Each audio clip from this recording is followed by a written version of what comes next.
Bonjour Elena, bonjour à toutes et à tous.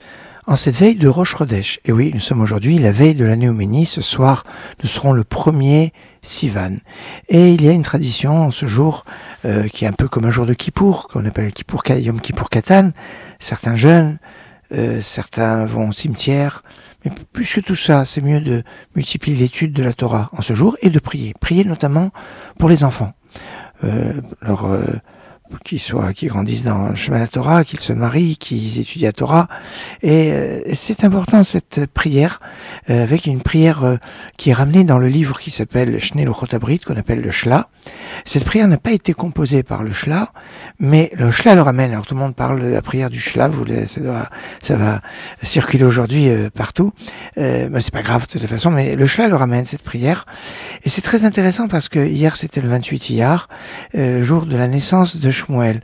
Or, le Yalkut Shimoni nous dit que il y avait une voix qui était sortie du ciel et qui avait dit il va y avoir un enfant qui va s'appeler Shmuel, qui sera un grand tzaddik. Alors, toutes les mamans appellent leur enfant en Shmuel. Alors, c'était pas tous des tzaddikim, mais ça va être un petit peu l'association des prophètes qui ont prophétisé, Revel à Nevi'im, qui ont prophétisé à l'époque du prophète Samuel.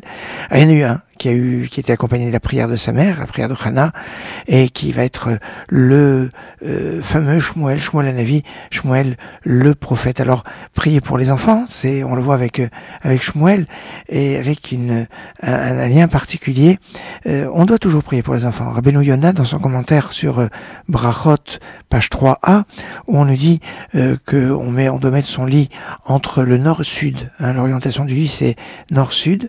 En fait, pourquoi le nord? Parce que ça correspond à la Parnassa, puisque la table avec les pains qui se changeaient de Shabbat en Shabbat était au nord, et le candélabre, symbole de la sagesse, était au sud.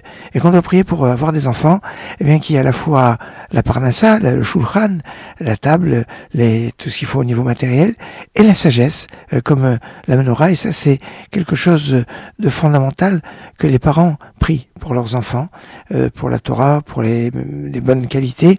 On prie dans chaque moment, on prie dans les bénédictions du schéma, on prie dans les bénédictions de la Torah, on prie dans Uva Letzion à la fin de la Tefila, l'Ari qu'on est la Béala, qu'on ne donne pas naissance à rien. Les moments, prie notamment au moment où elles allument les lumières de Shabbat, c'est comme le dit le Magen Avraham dans le chapitre 263 du Shulchan Aruch.